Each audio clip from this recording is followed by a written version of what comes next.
The Tainted Glove presents Yumper and Svo at the Show podcast with Tom Yumper Garcia. Oh, what a big man you are. Hey, let me buy you a pack of gum. I'll show you how to chew it. Ooh. And Justin Svo's Svoboda. As far back as I can remember, I always wanted to be a gangster. Two guys from Chicago talking movies.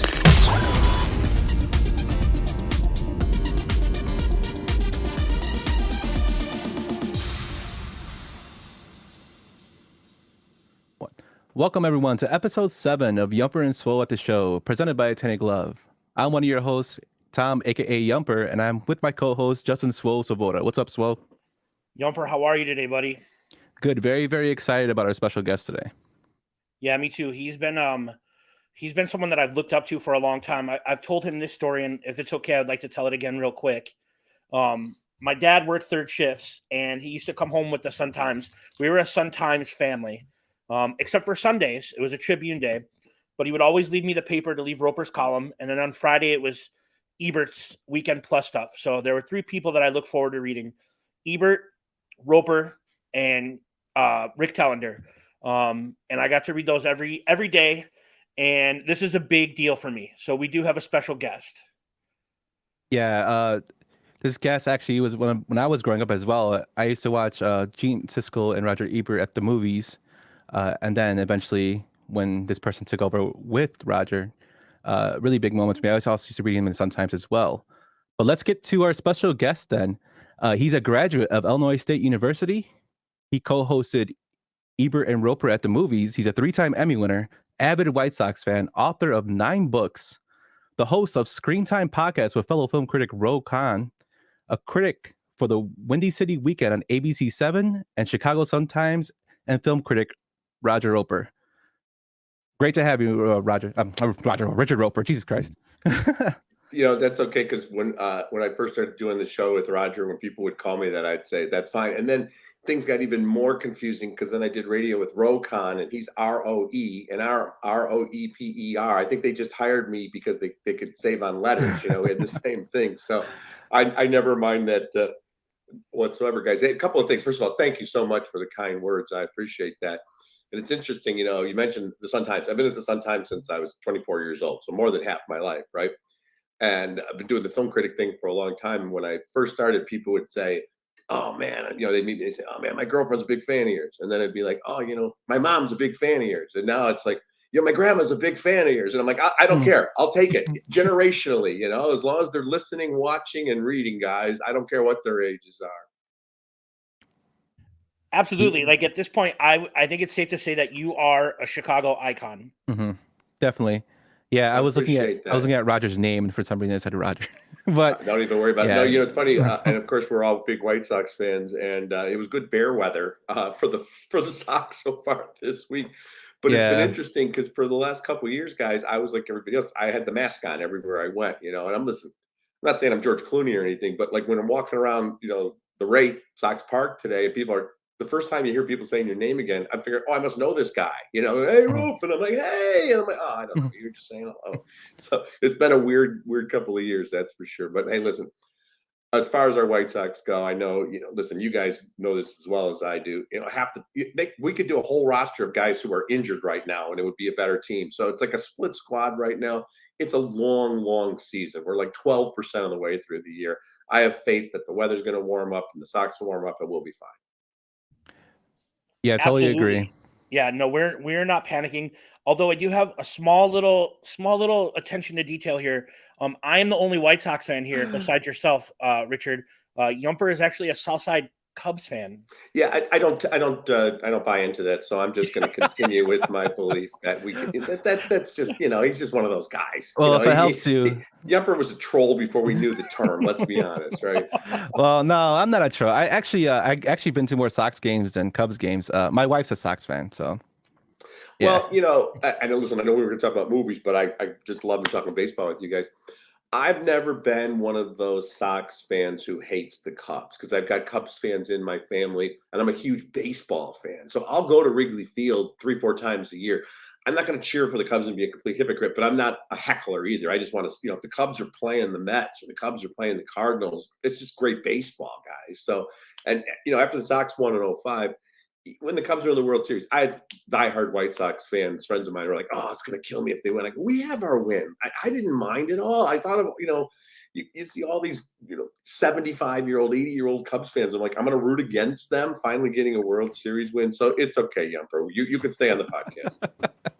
Thank you, guys. I coming from you, I appreciate that. It's yours. So thank you again for coming on. We know your time is valuable. Svo wants to ask you a couple quick questions to run through. Sure. Yeah, if it's okay. And our podcast is movie centric, but just a couple things that we ask anybody that we get to come on, and we kind of want to get like your take on them. Do you have a go-to movie that you rewatch when you're not feeling well, like when you're down or when you're sick? Yeah, it's a great question, and it's like, it's funny because when people say what's your favorite movie, it's like, first of all, there's some obvious answers like The Godfather, but it changes, just like saying how could you say what's your favorite song? It depends on your mood. And to your point, it's like, sometimes, you're just in the mood for a romantic comedy and I'll put on Notting Hill or something like that, or I'm just really want to, dig something about Hollywood. So, I love Once Upon a Time in Hollywood, Tarantino's film. I thought it was great when it came out, and it's growing on me, guys. And I always talk about repeatability. Some movies are great, but you don't want to watch them over and over again. I saw Schindler's List when it came out. I saw it again a few years ago, and it's a brilliant film. But it's not a film you're going to tune into, as a relaxing thing. It's very intense and it's moving, and you got to devote yourself to it. And there's other times where you just want to see stripes. It doesn't mean one film is better than the other. But like you say, there's go-to films. And I still, even though I watch movies and a lot of streaming now, I do as much streaming reviews as movies, I can still watch stuff as a, quote unquote civilian and just enjoy it, so I'll like the other night, I was like, man, I haven't seen Zodiac in a while. What a great film. And you're thinking about the fact that, it's got Jake Gyllenhaal, Robert Downey Jr., and Mark Ruffalo, pre-Marvel universe. And, David Fincher, it's a great film. And, watching that, another film I've been rewatching lately a lot is The Town. Ben Affleck's film, which I think is the best heist movie since Heat. It's just a brilliant film. Jeremy Renner should have gotten a supporting actor Oscar for his performance in that film. So yeah, that's my long-winded way of saying I got a ton of movies that I just like to watch for the pure enjoyment of movies. I love that. The Town has like one of my favorite quotes in a movie, probably of all time, when Affleck just walks in, he's like, "I need your help. I can't tell you where we're going, but we're going to hurt some people." And Renner just goes, "Whose car are we taking?" Yeah. And it's like, it's just one of the most quotable movies of all time. It is, really. But that kind of brings me into my next question for you. Like, you watch movies for a living. Mm-hmm. Like, do you ever get tired of watching movies? Do you ever say to yourself, "Oh crap, I gotta go to AMC River East and I gotta go screen another movie"? Like, do you get tired of it? Yeah. Well, the great thing is that there's always something new that I'm excited about. But to be honest with you, there are times when it's work. I could go the rest of my life without seeing another Fast and Furious movie. I'm not a huge fan of some of those action franchises that just run stuff into the ground. And I would never go to see those on my own if I weren't getting paid for it. But, if the worst thing that happens to you in your day is you're sitting through something that you're at least going to get paid to review, I keep it in perspective. I'll tell you this, guys, one of the things that I love about the way things have changed for viewers, and I love writing about, I mentioned, streaming and limited series and things like that. But, with a movie, even the longest movie is 3 hours, right? Up at the most, and you're done. And then I write my review. Some of these limited series are 12 episodes, 10 episodes, an hour a piece. And I feel like I owe it to the series and to the people who made it and start to watch all of them before I review. So it's the same amount of, it's one review. But for example, like we just mentioned the Godfather's, this Paramount Plus series called The Offer, which is a 10-part series about the making of the Godfather, which I did not love, by the way. It's interesting, kind of, cheesy, but it's 10 hours, so that's a day to a day, a full day just on that one series. So I'm very, very lucky to keep doing what I'm doing, but the amount of time I put in is twice as much as when Roger and I were doing the show. We would pick 5 or 6 movies we were going to do on the show, and those were the 5 or 6 movies we would review. We almost never even mentioned television. Once in a great while, there was an HBO event movie or something. So the truth is, it's a lot more work because there's so much more content out there. Yeah, absolutely. Just the pure amount of content out there is devoting almost a whole week to it. Like for instance, like Mayor of Easttown, like you couldn't review Right. that show after 2 episodes because so much happened in episodes 4, 5, and 6. Yeah. I mean, I thought it was a fantastic miniseries, and I'm glad that they're not doing, a second season, that it was limited. But there's so much original content out there. Yeah, and to your point, it's like if it's a murder mystery or a sci-fi thing, I got to watch it all the way through. If it's a comedy, I don't maybe have to watch all the entire first season. You can tell after 3 or 4 episodes if it's worth seeing. But it's like the same thing. People ask me if I've ever walked out of a movie. I'll never do that because I owe it to the readers and the viewers and the listeners. Even if I know 10 minutes in that I'm not going to love it, I got to stick with it. And every once in a while, something kind of gets better as it goes along, or sometimes falls apart in the last act. Richard, since you said you start watching series and streaming, have you ever watched Fincher's Mindhunter? Yes. What are your thoughts Yeah. on that? It's fantastic. It's Yeah. absolutely, great stuff. That's the thing. One of the reasons I kind of took it upon myself with the Sun Times maybe 5, 6 years ago.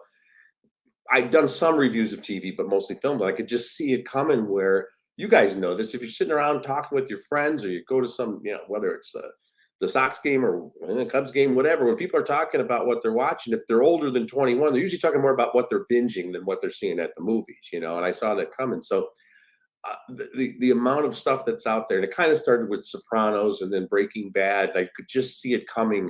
I had no idea we were going to have Hulu and Amazon Plus and Paramount Plus and Disney Plus. But, we've talked about some of these great movies. Well, now I mentioned Zodiac. David Fincher was directing episodes of House of Cards. All of a sudden, you had not only the movie stars like Nicole Kidman and, Holly Hunter and all these, actors who would not necessarily be getting great roles every year in the movies. You also had the directors and the writers, because they would recognize, hey, listen, unless you're doing a Marvel movie or you're Tarantino or Scorsese, it's hard to get a movie made in Hollywood. But I can do an 8-part limited series that stars Reese Witherspoon, and it still feels like you're doing a series of movies. Yeah, that's interesting that you say that because recently I don't know how recent the interview was, but I saw an interview with Sylvester Stallone, and they asked him what would his advice be to a young filmmaker, and he flat out said Rocky wouldn't be made like the way it was today. He said he would advise him to go into streaming. Yep. Because streaming, you don't have to worry about the box office. You already have your money there with your viewers and subscribers. He goes, with the box office, it's hit or miss. He goes, you get your money right away. Another thing that's really been cool for me, guys, is when Roger and I were doing the show, when I was coming up reviewing movies, there would be 4 or 5 documentaries a year at the most that we'd review. Hoop Dreams, back in the day, Roger and Gene famously championed it. The Michael Moore films, Roger and Me and Bowling for Columbine, et cetera, really high profile documentaries that would get nominated for Oscars. Now, as you guys know, the true crime documentary series, which a lot of it has stemmed from podcasts, so many of them are based on podcasts, but almost every week I'm either getting a dramatic interpretation of a real life crime that occurred, or these amazing docu-series. There's this one called Captive Audience that recently came out, which is this famous story of this kid in California. He was kidnapped. His kidnapper abused him for like 7 years. And then when he was 12 years old, he escaped and he made it back home. And then in the same family, his older brother was charged as a serial killer. You can't make this stuff up. And it all really happened. And these true, and a lot of it, look, some of it's garbage like Tiger King, which everybody kind of watched because we had nothing better to do. And then after a while, but I mean, a lot of it's really, really well done, and there's so many, unfortunately, so many famous true crime stories. We talked about Zodiac, but for example, I'll Be Gone in the Dark, which is an amazing documentary series. And Michelle McNamara was actually, by the way, originally from Oak Park, Illinois, who wrote the book that was based on. She unfortunately passed away. She's married to Patton Oswalt, who kind of continued on. Yeah. Who's, but that was just brilliant television, guys. It doesn't matter to me if it's TV or movies or whatever, if it's well done. And a lot of these TV series, when you're watching, and it goes back to Game of Thrones, but certainly Better Call Saul, and a lot of the the series that are out now, you're watching 1 hour movies on your each one of them. They're filmed. I mean, some of the budget for some of these $8 to $10 million an episode. Film quality directors, film quality writers, and I mean, so it is the golden age, really, of viewing of content.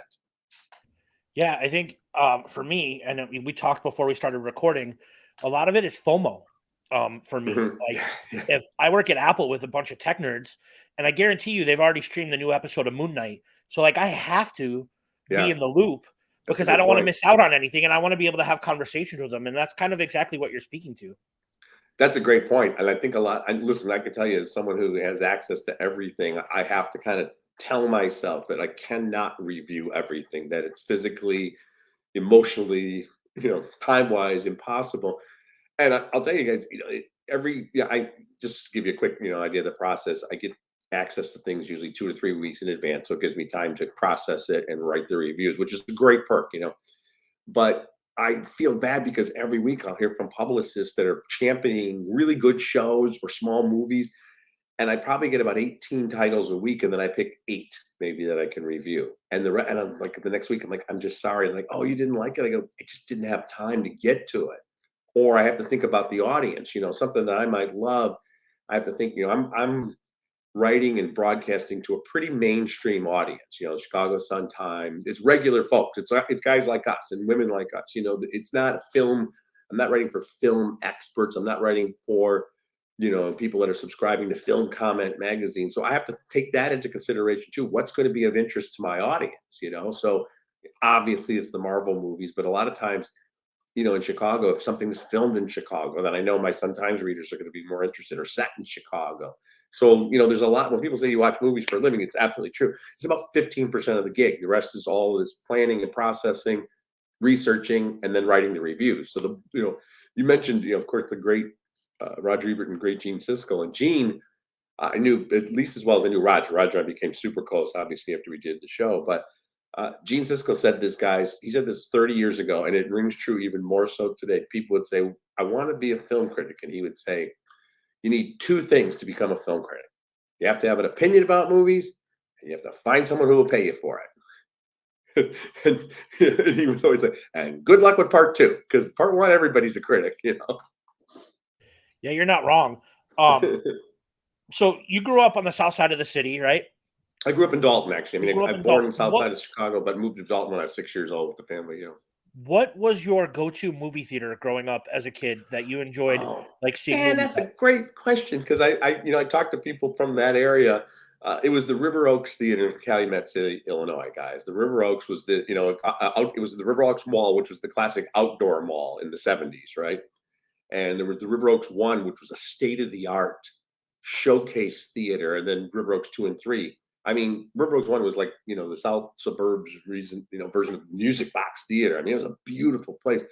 So by the time, that I always tell, parents this too, that's why their kids love the movies. The movies are the first thing you can kind of do on your own when you're 14 or so. Your parents will drop you off at the mall. You're not old enough to do a lot of other things, but that's one of the first things you can do with friends. I'm meeting my friends at the movies. In our case, I'm riding my bicycle to the movie theater, and even in this day and age, we got to be careful. That's still something that I think is one of the first times you'll hear parents go, my kid's going to the movie with their friends. I'm going to pick her up right after she's 13. And I'm like, yeah, and they feel like they're so cool and independent. So when I was growing up, that River Oaks Theater, that's where I saw Star Wars. That's where I saw Grease. That's where I saw Jaws, because I was like a teenager, 13, 14, The Exorcist, which scared the bleep out of me, But I have Apocalypse Now. And it's one of the reasons, I mean, the 70s, first of all, was a great era, obviously, for movies. But I always say people, your favorite music is a lot of times from when you're in high school, and your favorite movies, because it's just a great time, even though it can be tough to be in high school. But you're a teenager. You don't have responsibilities of things like work and other things. So you have such fond memories of that. So the River Oaks Theater, Calumet City, Illinois, was my go-to place. I love that. And I think that's what and Yumper, I don't know if you want to jump in here, but like, we could talk about directors and we can talk about cinematography and what camera they recorded with. But I think the thing that we're going for is, how did the movie make you feel when you saw it initially? And what does it remind you of? Mm-hmm. And that's what we talk about a lot. Yeah. And I think it's kind of what the screenplay writer and also the director. How does it make you feel? Like, how does it make you relate to even things in your life? And we try to do that on here. Like, we'll talk about how social situations, even like personal stories that come along with it. As far as theaters, I grew up going to Fort City and Harlem Corners. Those were my two spots when I was growing up.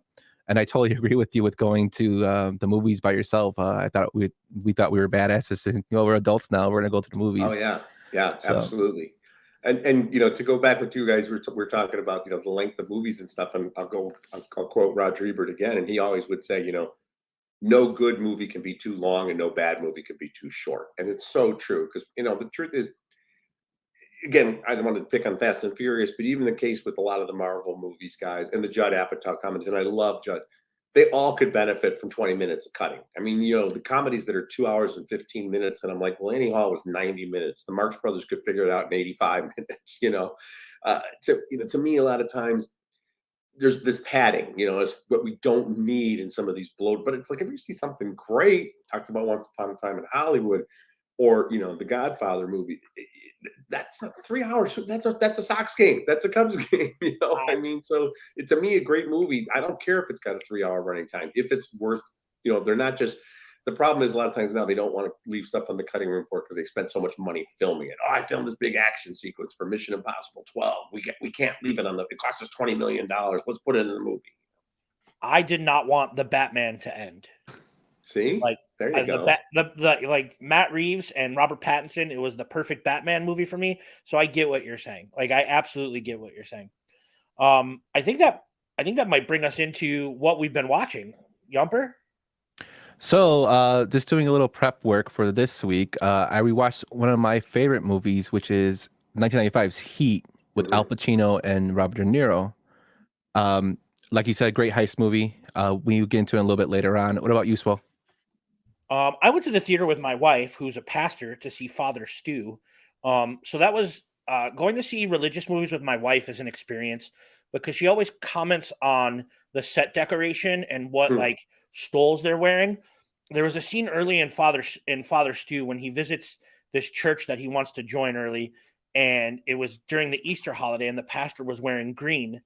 And my wife was like, that would never happen. That stole would be purple. And I'm like, I cannot watch religious movies with you. So we saw Father Stew. And obviously, Richard, I don't know if you know this, but I've seen the Batman 17 times. Yeah, I heard. Release. So I watched that again when it premiered on HBO Max. Can I just, first of all, tell your wife that I completely relate to that. It's interesting because I was just talking about this, that if a movie is about your chosen line of work or your passion, you're always going to find things at fault with it. If cop movies, I hear from cops, that would never happen. Astronaut movies, I'll hear from, and there's a new series coming out called The Shining Girls on, I think it's Apple TV Plus. Guys, I get so confused sometimes about the distribution, but so The Shining Girls is based on this, best-selling novel. Elizabeth Moss, everybody knows from Mad Men and Handmaid's Tale, is incredible. It's set in 1992, and she actually plays a library archivist for the Chicago Sun-Times. That's her job in the series, which it was actually in the book. I was at the Sun-Times in 1992. So, but I'll tell you guys, from the moment it started, I was like, they got everything right. And I later learned from my editors, the people making this series actually went to the Sun-Times and got the archival photos and everything, because obviously that newsroom is long gone. It was for folks who don't know, the Sun-Times used to be on Wabash Avenue, where Trump Tower is now. But they got the 1992 newsroom. I felt like I was watching a memory, So I know sometimes, it's easy to find fault, and I have, but I was like, well, they got this right, and it just gave me a thrill to see it done well.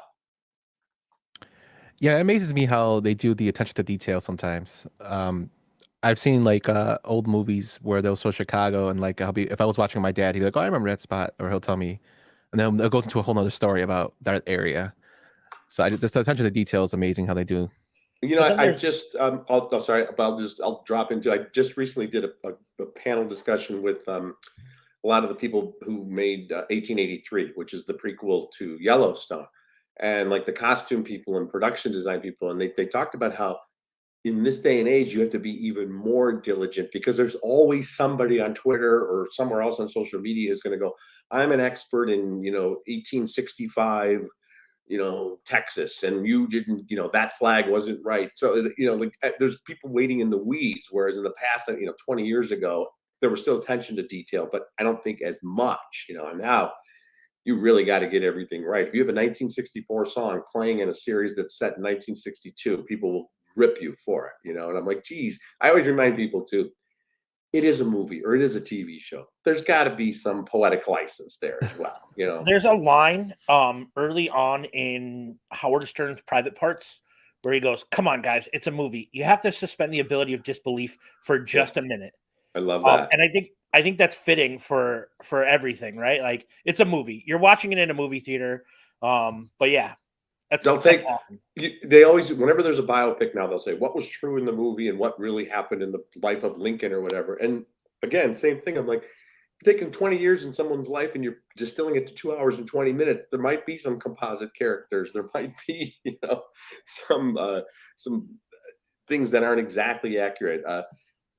The Ricardo's movie. I talked to Aaron Sorkin about it, and there's all these events that take place over the course of 1 week in the movie. They actually took place over the course of 8 years. He goes, "Well, I just wanted to have everything happen in 1 week for dramatic purposes." And people are like, "That's not what happened." And it's like, well, it's not a documentary series, I really enjoyed that movie. I think Yumper and I had a conversation. We really enjoyed that movie. Yeah, extremely. Well, I'm a big Lucy fan. I grew up watching I Love Lucy with my grandmother and my grandfather. But yeah, even the ending with the well, spoiler alert, with J. Edgar Hoover coming in, that never happened, but that was for dramatization, and it actually, I think it helped the part of the movie because it was actually kind of cool that Desi Arnaz had so much pull. He can get this person to speak on his behalf. Incredible, and Sorkin, all the way back to Sports Night and the Newsroom, he's fascinated by the making and workings of television. Even like I talked to him, he's like, even the West Wing, even about the West Wing, they're all kind of workplace stories. They're all behind the curtain. What happened behind the scenes at the West Wing? What happened behind the scenes at the Lucy show? And that I think it's fascinating. Not only that, but like he was able to go behind the scenes of Facebook or Meta, right, and write a script on the social network. I mean, I know it was based on a book, but he captured it perfectly. Oh yeah, he did. And that's another one we were talking earlier about, go-to movies. And it's just so well done. It's it's beautifully done. The Academy Award winning score, the performances and everything. But it is funny because at the end they say something like, Facebook now has more than 25 million. It's whatever the number is. It seems so tiny now, and it's valued at $1 billion. Because you forget that movie 2010, guys, 12 years ago, believe it or not. Yeah, I remember when Facebook first came out. I was a freshman in college, and everybody, it was called the Facebook. And everybody was like, "Yeah, what's this Facebook thing?" And you had to actually be in college, registered college university, to actually be on that application, which is pretty crazy. That makes me feel old. But let's get into the subject you chose, which is a random year, and 1995 came up. So let's get into our first movie. We see a deadly sin on every street corner, in every home, and we tolerate it. We tolerate it because it's common. It's trivial. We tolerate it morning, noon, and night. Well, not anymore. 1995's Seven, directed by David Fincher, starring Brad Pitt, Morgan Freeman, Gwyneth Paltrow, and Kevin Spacey. This movie actually was on Roger's Greatest Movies list. It's one of my personal favorites. Richard, can you give us your thoughts on it? Yeah, it's interesting because we mentioned Zodiac. We've mentioned a lot of David Fincher reference here, guys, in the podcast, but rightfully so. It's a brilliant film. It is it's obviously sometimes tough to watch, but I mean the execution of this film, and it's interesting. You talked about Stallone and Rocky. I mean, Seven would be a tough movie to get made, now. I think it would be a limited series from Netflix. I mean, it would still be brilliant if David Fincher did it, but kind of dark material, adult material. I couldn't just see this like as a 5-part or 6-part series, at each an hour long, just because I think they'd feel like, what's the commercial success? Even though Morgan Freeman, Brad Pitt, Gwyneth, Kevin Spacey, it's an incredible cast, but man, yeah. And I have to admit, even though it is like a lot of, I love those modern film noirs. It's always raining, it's always dark even when the sun is out. It feels like brilliantly constructed film too, and that's one where the ending is just like, even when it's coming, and it's just John Doe has the upper hand when Morgan Freeman, oh man, Great stuff. Absolutely. This movie started I would call it a love affair with David Fincher movies. I've kind of been obsessed with his movies ever since I saw this as a 15 or a 16-year-old. I had no business watching this movie at that age, but it was like Trent Reznor and Nine Inch Nails doing the music at the beginning. And no one knew that Kevin Spacey was going to be kind of a creep, but he killed this role. Like I love this movie. Yeah, and we could do a whole podcast on this too, guys. And when people say to me, I can't go back and retroactively change my opinion about films because we've learned stuff, and I'm not discounting that at all, and I don't mean to minimize it, but even when I'm reviewing films these days, people say, well, Mel Gibson's in the movie. I'm like, it's not my job to do social commentary about, and I see some critics that say, well, I won't review a movie with somebody in it. I go, you start doing that.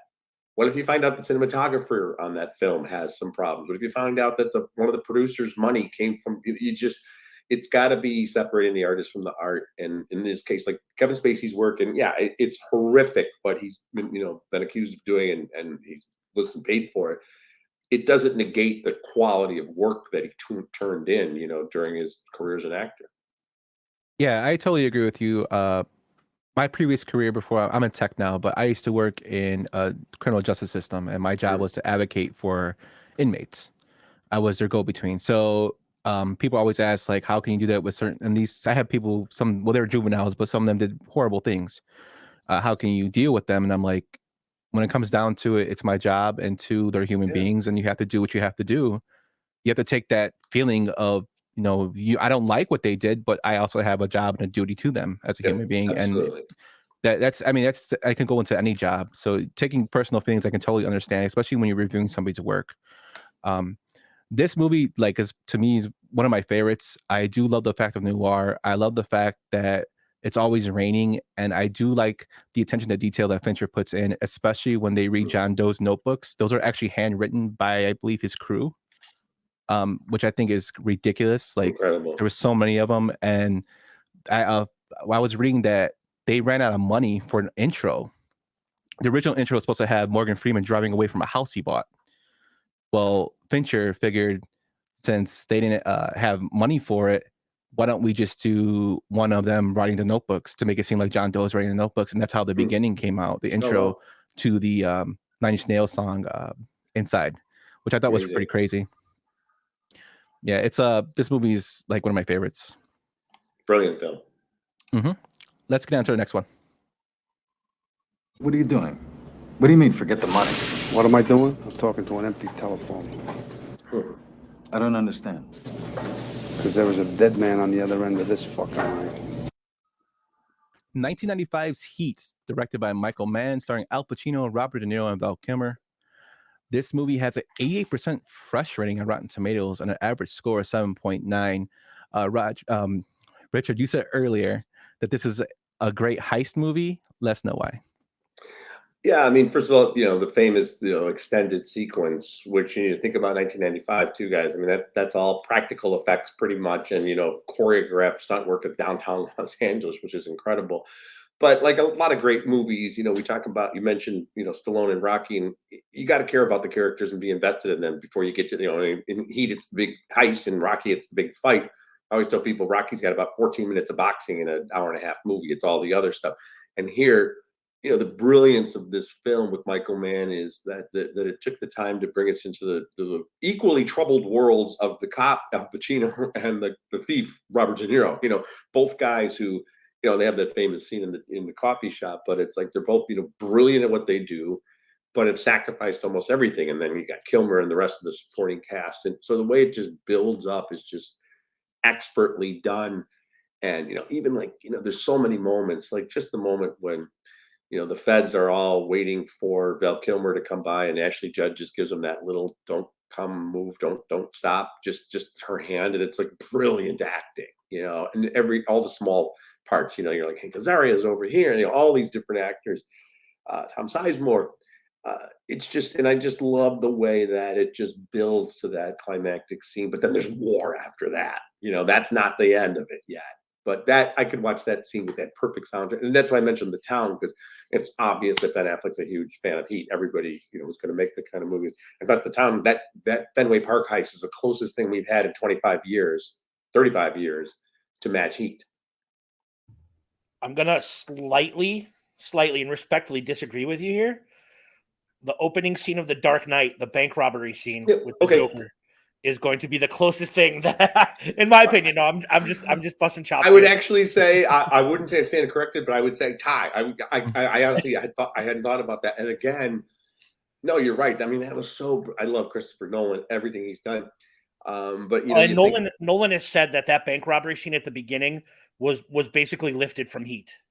Yeah, and it has the kind of the same rhythm. But every filmmaker ever has borrowed from other filmmakers. So I always say, Tarantino famously, people say, well, he's doing this, he's doing. I'm like, yeah. So he's a musician who took parts of different other musicians and then made great work. And the Beatles did that too, and everybody else. So, and The Dark Knight, again, you think about William Fichtner, as the bank manager who just owns the movie for the 6 minutes he's in it, right? And that's, I think, the great filmmakers like Michael Mann, like Tarantino, like Christopher Nolan, they seek out key actors for small roles, and they can get them because a lot of times it's like, listen, we don't have a lot of money left after we pay the stars, but knowing that 5 or 6 minutes can make a difference if you have the right actor in that supporting role. And I love films where even if it's just somebody who's on screen for 6 or 7 minutes, you're like, oh, that movie just got better because William Fichtner was in it, right? Yeah, I feel the same way.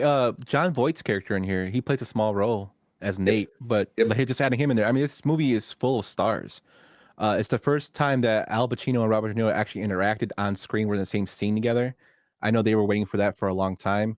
And then like the whole Chicago connection between this, Neil McCauley is actually based off a criminal, the same name, that did heist on 47th Cicero, which I thought was pretty crazy. And like just diving deep into it, this is like based, like things pulled from true story.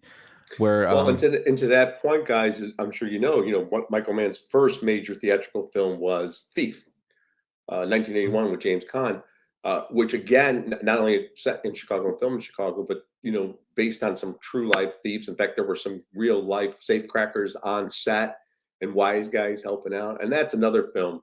I had the privilege of talking to Jimmy Caan last year via Zoom.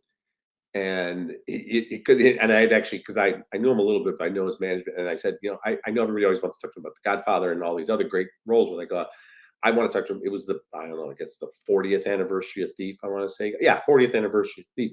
And they're like, oh, he'll talk to you about that because that's one of his favorites. And he was great. Just he was telling me every detail of doing it and everything.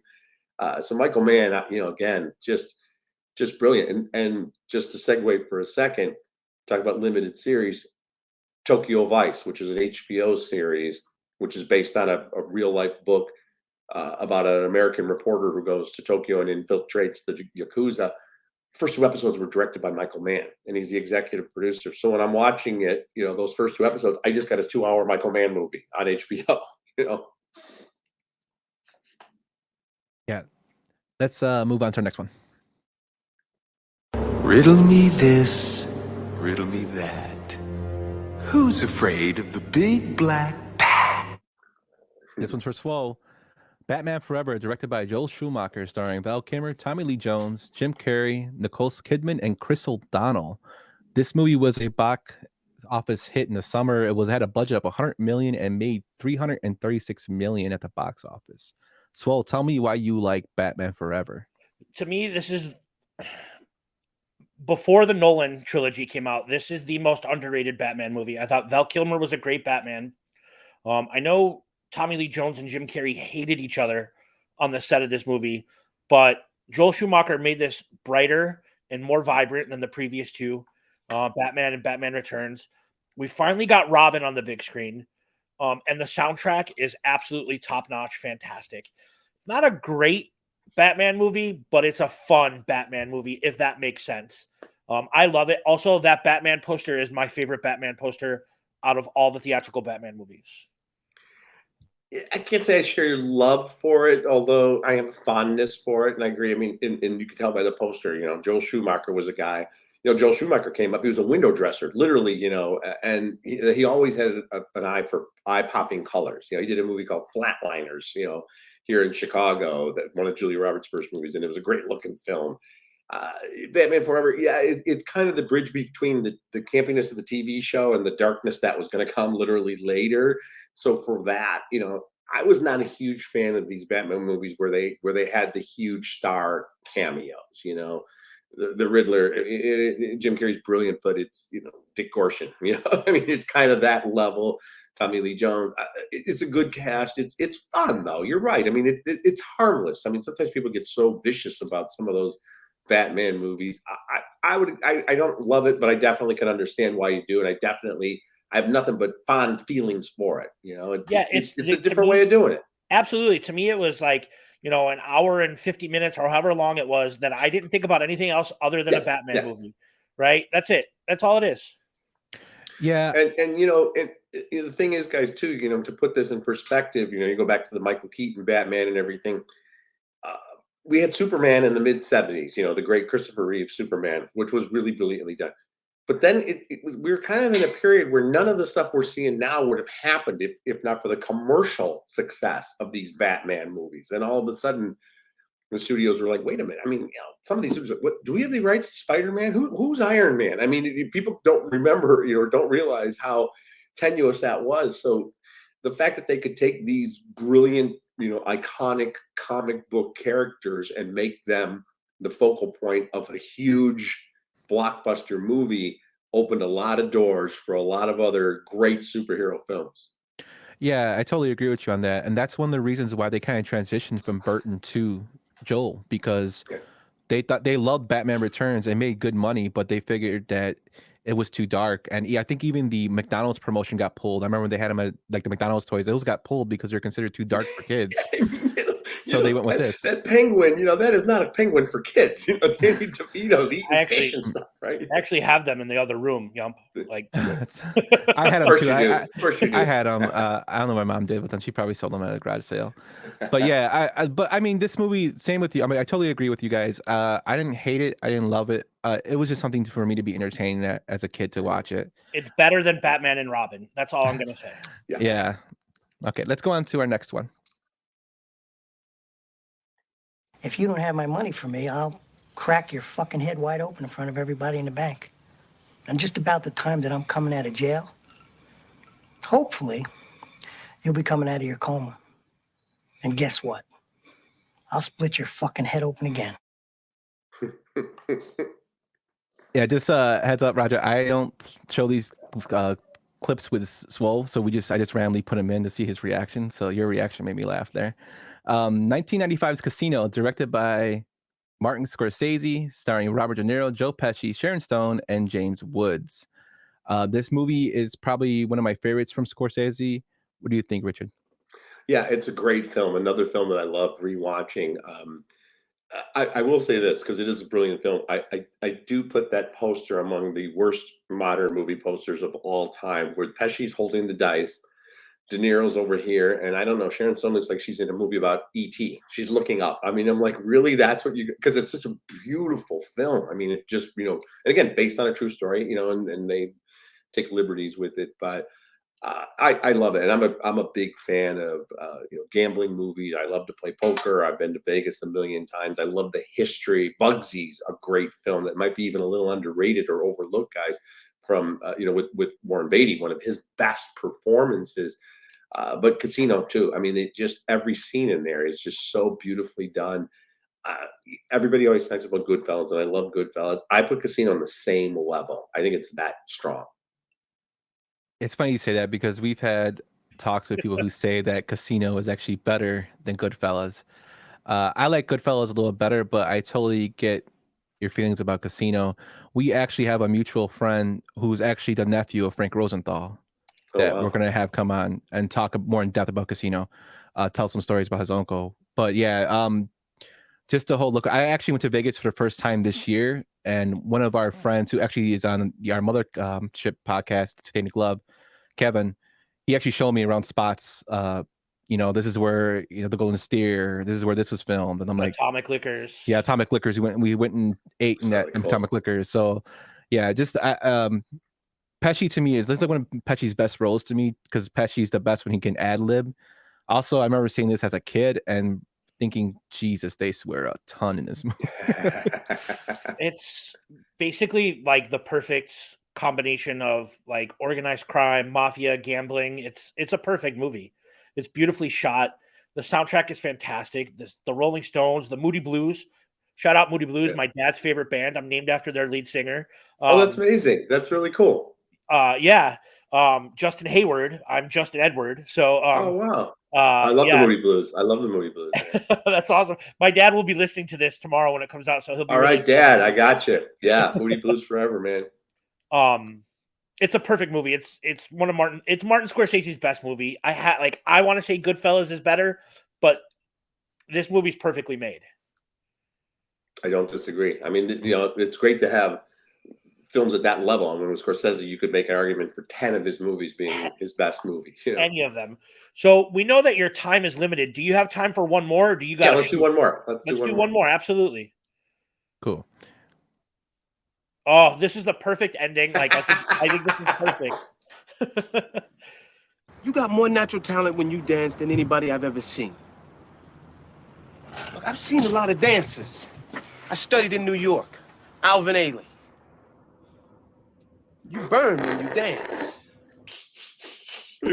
I know there's this sort of movement, guys, with films like Showgirls to say, oh, it's a cult classic now, and it was underrated. It's garbage. It's shit. Thank you so much for saying that. Campola, crapola. It's so overwrought. Bad. The performances, and there's some good actors in there. I love Gina Gershon, and I love Kyle MacLachlan. Kyle MacLachlan, he is, I think. His career survived this and went on to do a million great things. Gina's a terrific actress. Elizabeth Berkley, I'm sure she's a lovely person, but Saved by the Bell was Streetcar Named Desire compared to Showgirls. There was just nothing to it, and the fact that it's also the least sexy movie with the most nudity ever. The sex scenes between like Elizabeth Berkley and Kyle MacLachlan, they look like two dolphins who are trying to murder each other. I mean, it's just horrific. I watched it today actually to prepare while I was working, and it is awful. It is not good.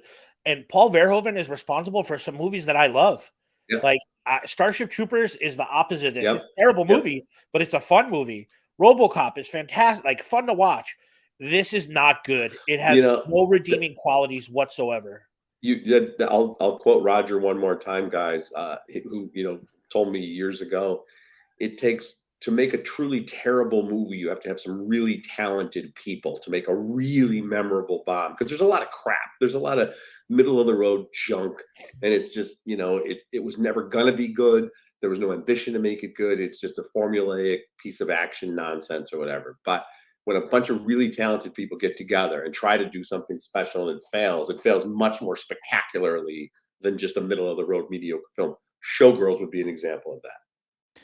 Totally agree with you. And thank you so much for saying that the way it's looked at now about this different perspective of it, it's just a horrible movie. I think the movie The Room kind of put a little start, like a kickstart of that view, because The Room was probably one of the worst movies I've ever seen with Tommy Wiseau. And now it's looked at like a black comedy, which I don't think it really was intended to be. It's horrible. Yeah, horrible is horrible. And I put Showgirls in the same realm as that. It's just a horrible movie. And I'm not a trained thespian, so I can't say I'm an actor, but like the performances are really bad. It's hideous. Yeah, it's like her on the sugar pills again. That's all every time I see her. It's unwatchable. So Richard, before we let you go, can you let our audience know where they can find your movie reviews? Maybe talk about what you're working on. Oh, sure, absolutely. The easiest thing is, as I mentioned, is suntimes.com. You can just Google that, or just Google my name, and it'll take you to that first. And I'm still doing my friends over at ABC7 Windy City Weekend. It used to be Windy City Live every Friday on ABC. If you want to see me on TV talking about the movies. And then my podcast is called Screen Time, because I talk about everything that's on screens, guys. So I appreciate you giving me the opportunity to plug this stuff. It's a really fun talking to you guys. Let's do it again. We got more we can do next time. Absolutely. Yeah. And honestly, like I can speak for Yumper here, and I'll let him say his goodbyes too, but this was absolutely like a dream come true, and it's going to be included in my closing note. You have been someone that I've looked up to for a long time and someone I admired. So really, really cool. Really appreciate you coming on. Thank you. Yeah, totally agree, Richard. Thank you so much for your time. I know it's valuable. I know you have a lot of things to do, but thanks so much for just even coming on and talking movies and shooting the crap. And definitely, whenever, just reach out. But we totally appreciate everything. Thanks, guys. Thank you. Well, thank you, man. Have a good night. All right, guys. We'll talk soon. Absolutely. Bye. Let's go to our next one. And in conclusion, may I please remind you that it does not say RSVP on the Statue of Liberty. Thank you very much. Well, we're going to try to do a good job without Mr. Roeper here, but 1995's Clueless, directed by Emmy Heckerling, starring Alicia Silverstone, Brittany Murphy, Stacey Dash, and Paul Rudd. This movie had a budget of $12 million and made $56 million at the box office. It's considered one of the greatest teen movies of all time. Tell me about Clueless, Will. I love this movie, Yumper. This was on a tape that we talked about in our group chat with Friday and Tommy Boy, and I think Judge Dredd was on that tape as well. There were 4 movies on this one VHS tape. So, like, if you wanted to watch the third movie, you had to fast forward through it. I wore out Clueless. This movie is awesome. It's got a fantastic soundtrack. I don't know what it's like to be a teenager living in the Valley or living in an LA, but this was a great insight into something that I'll never get to experience. I love Alicia Silverstone. I love Paul Rudd. And rest in peace, Brittany Murphy. She was hilarious in this movie. Super quotable. I still go back and watch it all the time. How about you? Same. Actually, one of the things I really like about this movie is actually the soundtrack. I just like the songs that come out of it. I actually have it on my iPhone. The Smoking Popes, I Need You Around. It's one of the most perfect pop punk jams that's ever been written. And they're a Chicago band. They are from Chicago. Yeah, and even this movie was like my first introduction to the Mighty Mighty Boss Tones. Yeah, they have a concert within the movie. They do with Christian, and I forgot who Christian, but I can't remember his name off the top of my head. But Paul Rudd, absolutely, like a total ska concert in the middle of like the movie. I love Clueless, man, and the movie poster is iconic. And it's kind of crazy because reading about it, Amy Heckerling first saw Alicia Silverstone in the Aerosmith video crying. That's where she found her. And Amy Heckerling actually based this movie off a book called Emma. Amy Heckerling is a genius who also did Fast Times at Ridgemont High. Yeah. And I love her immensely. And that's something that was interesting too. She said that when she was approached to make this movie, it was actually as a series at first. They wanted to make it something about the popular kids in high school. And she said, I'm known for making Spicoli, but I can try to do something like that. And she wanted to see more of a female perspective. So she did Clueless. And I think Clueless is still transcending till this time. I mean, it got parodied by Iggy Azalea a few years back. It's got spin-offs. And I can understand why it's considered one of the best teen movies of all time. But let's move on to our next one.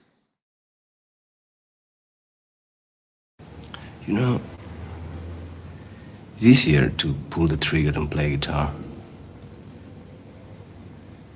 Easier to destroy than to create.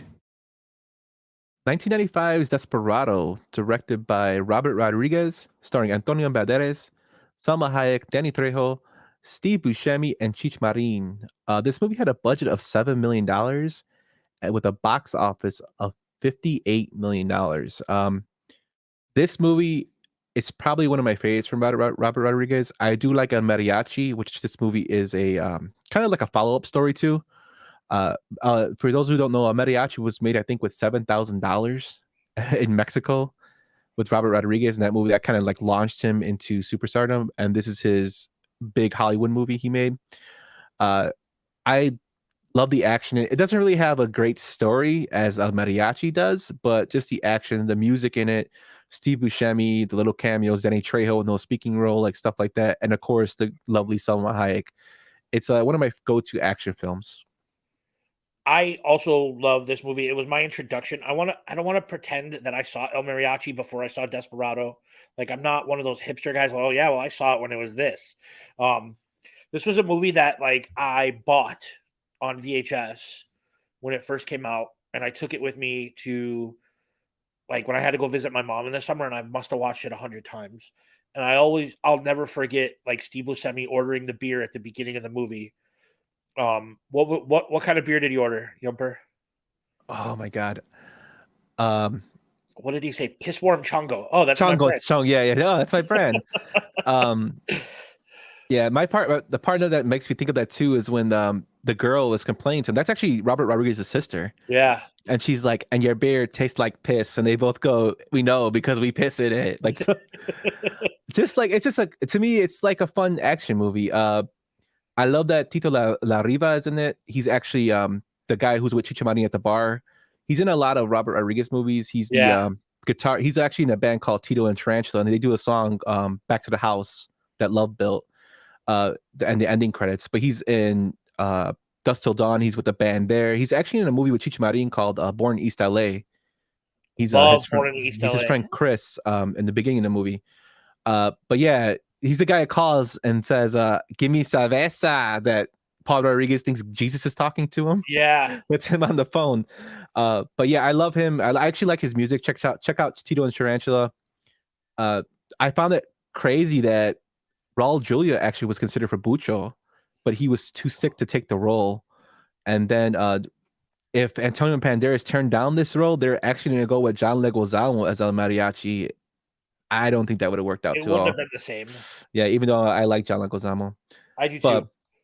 But even the openings, the intro, the Ballad of the Mariachi by Los Lobos, and that's actually everything that's done in the guitar by Antonio Banderas is actually done by him.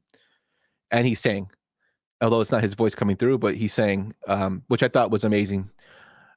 So also, let's just not talk about the elephant in the room. Salma Hayek is smoking fucking hot in this movie. Yes, this is one of the movies that I fell in love with her. I saw her in RoboCop in a commercial. When the RoboCop 2, she's in one of those commercials. But this is a movie that I fell in love with Salma Hayek. She's been my actress crush since I was younger, and she still looks good. But yeah, Desperado, one of my favorites. But let's move on to our next one. What do you do then? Do you leave the track? Hell no. What do you do? Run faster. Higher Learning, directed by John Singleton, starring Jennifer Connelly, Ice Cube, Christy Swanson, Michael Rappaport, Lawrence Fishburne, Omar Epps, and Tyra Banks. It's had a box office of $38 million and made about $20 million in rentals. There's no real price on how much the budget was. This movie is kind of hated and loved by critics. It's got a 45% on Rotten Tomatoes and has an average of 5.2 out of 10. So tell me your thoughts about Higher Learning. This is a movie that I don't want to tread lightly on, right? Like, because I think the topics are super important to this day, and I hate that these topics are still important to this day. I'll never know what it's like to be a black man at a university on a scholarship. But I love John Singleton's portrayal in this movie. Tupac was supposed to be in this movie, and he had some legal troubles. I think this movie would have taken on a completely different like makeup or chemistry if Tupac was in this movie originally. Michael Rappaport, like playing a skinhead, like was disturbing when I saw this for the first time. And then, and it doesn't just deal with racial issues; it deals with sexual assault in the movie. And I think this is an important movie that people still need to watch, and people still need to learn from this movie. Yeah, when you think of John Singleton, people mostly think of Boys in the Hood. That's That's like dope. And you have the shirt on. If you're watching the YouTube version, you can see Swole's shirt. That's where my Twitter handle came from. Boys in the Hood is a super important movie to me. But I think this movie kind of gets lost in translation. Is it as good as Boys in the Hood? No, but it touches on a lot of deep subjects, like you said, racial issues, sexual assault. It also touches on the facts how manipulation can happen. Michael Rappaport's character is basically an introvert, just wants to study, and it shows how cults and people drag those people in, how people actually get involved in like mob crowd. mentality. Like 1 minute he's studying, and the next minute it's evil dies tonight. Jesus Christ, I hate you. I was waiting for you to do a Roeper and him just be like, "What the hell are you guys talking about?" But Jesus, you threw my thought off. But I did find it interesting that you said Tupac was supposed to be Malik. Well, originally John Singleton wanted Leonardo DiCaprio to play Remy, and he actually couldn't do it because he was in Quick and the Dead, and Michael Rappaport was supposed to play Scott Moss. Well, he actually moved over to Remy. And another thing I thought that was kind of funny if you look at it, all the neo skinheads were played by Jewish actors, which is absolutely pretty crazy. Why am I having a brain fart here? But he was in Dazed and Confused, and he's in Yellowstone. He's the main skinhead. Oh, and then the dude from The Program, the big steroid juicer, yeah, he's another skinhead. I think it's an important movie, and I think this is when John Singleton still had a story to tell. This was part of his trilogy, right? His first movie was Boy in the Hood. His second movie was Poetic Justice. Higher Learning was his third movie. And then he did some other stuff. Like he did Shaft, the remake of Shaft. And then he did Too Fast, Too Furious. And it's just a shame that we didn't get the next great movie from John Singleton, because I think his story wasn't done being told. I totally agree. Great stuff in the beginning. Like he started off on such a high star, and then unfortunately was taken too soon. I can only imagine what he could have done now, especially with everything going on. I love the way of his portrayal of the social climate, and that's something I think that is truly missed in movies today. Accurate portrayals, like stuff like that. Like I think something like that is truly missed in movies today. But let's move on to our next movie. You are a toy! You weren't the real Buzz Lightyear. You're an action figure. You are a child's plaything. You are a sad, strange little man, and you have my pity. Toy Story, directed by John Lasseter, starring Tom Hanks, Tim Allen, Don Rickles, and Annie Potts. This movie had a $30 million budget in 1985 and made a whopping $373 million at the box office. This movie is one of the few movies that has 100% approval rating on Rotten Tomatoes. So it's 100% certified fresh with an average rating of 9 out of 10. Tell me about Toy Story, Swell. In 95, this came out. I was visiting my mom over Christmas break. And I've said this before, she lived in a small little hillbilly town in Indiana that most people have never heard of. And my stepsister was there. And my stepsister had a date with a boy. And they were going to the movies. And they were going to see Toy Story. And I crashed the date. I was like, yep, I'm going with. Sorry, you got to take me with. I saw Toy Story on my stepsister's date. I sat away from them. But there was no way in hell I was missing this movie. Yeah, to be honest with you, I first saw Toy Story with my younger brother in theaters. I think we might have went to Crestwood to see it.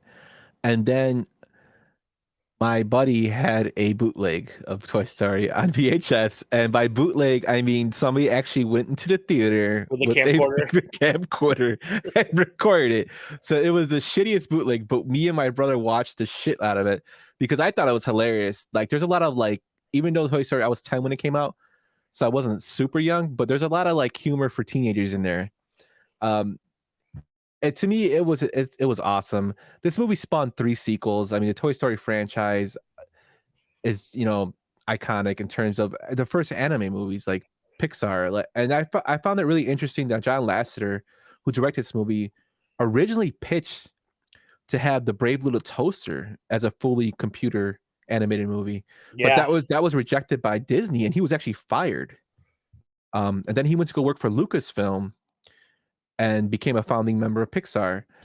And then when Pixar was purchased by Apple, he was creating shorts. Weird little segue there. Absolutely, yeah. It was sold because George Lucas needed dough for Howard the Duck. Yep.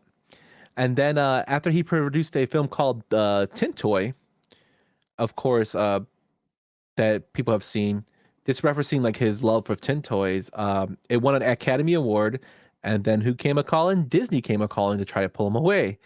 Well, John Lasseter was very loyal and actually said, "I can't leave Apple. They gave me my first shot," and Disney was very upset. But then a good thing happened was what the Nightmare Before Christmas happened, and that was actually not a Disney movie. It was actually Disney allowing an outside filmmaking crew to do that wasn't associated with Disney. They would get credit in some retrospect, but it wasn't actually Disney producing and editing and doing all that. It was Tim Burton's company, and that's how Pixar made its relationship with Disney. So if you ever look at the Toy Story poster like we have on our YouTube, it says Disney Pixar. So it's a working relationship that I think they still have today, and it's all because of this one movie, which I thought was very interesting.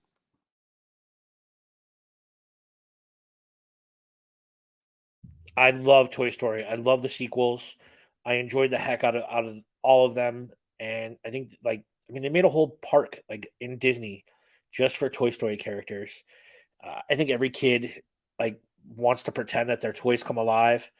It's just a beautiful movie. Yeah, and I mean it's been parodied in God knows how many shows, Family Guy, Simpsons. I mean, it's iconic. Also, it has Jim Varney as Slinky the dog, and anybody who doesn't know Jim Varney, that's Ernest. So I was a big fan of Ernest growing up. So just hearing him was pretty good. The cast that we have like listed on the YouTube for the YouTube watchers is like nothing. Like we have Annie Potts, we have Don Rickles, we have Jim Varney, we have John Ratzenberger. There's so many people in this movie that make it like it's fantastic. Yeah, Arlie Emery's in it. He's the Arlie Ermy is in it, yeah. absolutely. He's the sergeant of the Green Army Soldiers. men. Yeah. It has like little throw-ins in there, and I think just seeing the toys move, the animation of it at the time, and I think it still holds up to today. It's still beautifully done. It's just a classic movie. But let's get to our last one for today. Building model airplane, says the little fairy. Well, we're not buying it. He sneaks into your house once, that's all it takes. Next thing you know, there's money missing off the dresser and your daughter's knocked up. I've seen it 100 times. But why do they put a guarantee on the box then? Because they know all they sold you was a guaranteed piece of shit. That's all it is, isn't it? Tommy Boy, directed by Peter Siegel, starring Chris Farley, Dan Aykroyd, David Spade, and Brian Dennehy. This movie had a budget of $20 million and a box office of $32 million. This movie, again, mixed ratings, 42% on Rotten Tomatoes and an average of 5.2 rating. I love me some Tommy Boy. So tell me why Roger Ebert hated it. Yes, it's on his worst movies of all time list. And I don't understand why this movie is hilarious. Like Chris Farley's delivery on everything, David Spade and the way those two like interact with each other, like and the just the one-liners. This I love Tommy Boy, man. It's the one. I mean, it still quotes us today. Chris Farley, another talent gone too soon. Him and Spade were just getting like this is the first movie that Farley actually like his starred in. Spade was always his best friend and his sidekick. Like, of course, they made like lesser movies like Black Sheep after this, but this movie always sticks out to me just for like the chemistry between the two. It was awesome, and the one-liners, like you said, the physical comedy, the fact that at the end of our clip we had when he does a little, "It's what it is, isn't it?" Like his little voice changes, fat guy in a little coat. It's kind of iconic. I mean, it's not an Oscar-winning movie, but it's funny. Like it's entertaining and makes you laugh. Absolutely. Like I think my favorite line in it is when he gets back from college and his dad is showing him the office. He's like showing him everything. He's really excited. Tommy is obsessed with the refrigerator. He's like, it's got a little freezer in it. You could put 6 packs of soda or yogurt or candy bars in the freezer, and Brian Dennehy gets pissed. He's like, anything that you want to keep cold, Tommy boy. Yeah. My favorite part from the movie, well, one of my favorite parts is when he actually comes off the plane and Richard's like, he's like, I thought my dad had a surprise for me. He's like, oh, he did, but you weren't here. He's like, he was like, well, I tried calling him. He's like, oh, what number did you call? And he's like, 679er. He's like, I don't have to walkie-talkie. Yeah, just little lines like that, and or like lots of people go to college for 7 years. Yeah, they're called doctors. Shut up, Richard. Even the part where he's eating the ketchup packet, he's like, oh, I can hear you getting fatter. Like stuff like that is just hilarious. And I found it really crazy that they considered Christian Slater to play the Richard role. No. I like Christian Slater, but there's no way in hell Christian Slater could have played David Spade's role. Richard, why won't you love me? Yeah, just stuff like, and I watched I Am Chris Farley. If you ever seen it, that's a very good documentary to Chris. He's such a, like I said, a talent gone too soon. And this movie not doing well at the box office really, really hurt him a lot. Like he was really, really pumping. He was really hoping that it would do well. And it's kind of unfortunate he never got to see like how many people actually love this movie like till today, because it really hurt him that it didn't do that well, and it was kind of bombed and and pretty much panned by a lot of the critics, including the great Roger Ebert. Great movie. Totally a great movie. But with that, we're gonna go into what's coming up in the next episode. But first, before we get there, I just want to say thank you again to Richard Roeper. I'm sorry for messing up your name. I was super nervous. But we are totally like grateful for that. You didn't have to do it, but thank you so much for coming on the show. And awesome dude. But as we said, we would get into Casino at one time. We wanted to break it in with the great Richard Roeper, but we're going to have a next episode coming out with not a mainstream superstar, but maybe a 108 superstar in the Beef Loaf and Sam Mendelsohn from White Sox Twitter. We're going to have a mafia organized crime episode where we're going to go over some organized crime and mafia movies. What do you think about that, Swell? That's a very exciting episode because those are actually my favorite kind of movies. I love Casino and Goodfellas and I'm The Departed. I'm very, very excited to speak about these and speak with Beef Loaf, someone that I've talked mobster stuff with for forever. Since I kind of got on Twitter. He's a huge fan. He's a supporter of the pod. Very excited for what we got coming up. Also, we are posting articles 3 or 4 times a week, not just from Yumper and I, but from our parents on our mother show, Fids and Mr. Hand. Movie reviews, White Sox articles, music reviews. So check out our stuff at thetaintedglove.com. Yes, and also check out our Twitter at Yumper and Swole. And before we get into Swole's final thought, I just want to say again, thank you to Richard Roeper and thank you to all you guys listening. Take it away, Swole. You know, I said this earlier. They say don't meet your heroes, but tonight I got to interview and have a conversation with one of my heroes and a Chicago legend. So it is okay to meet your heroes. It's okay to reach for something that you want and see it come to fruition. Very, very cool episode tonight. Very, very grateful to my co-host, Yumper, who's become one of my best friends. Sometimes he rubs my belly when I'm sad. Yeah, it's okay to meet your heroes and shoot for things that you want to happen. I appreciate you all, and we will catch you in 2 weeks. Peace. Have a good night, guys. Thank you for listening to Yumper and Svo at the Show podcast, a Tainted Glove production. That's it. I'm getting out of here.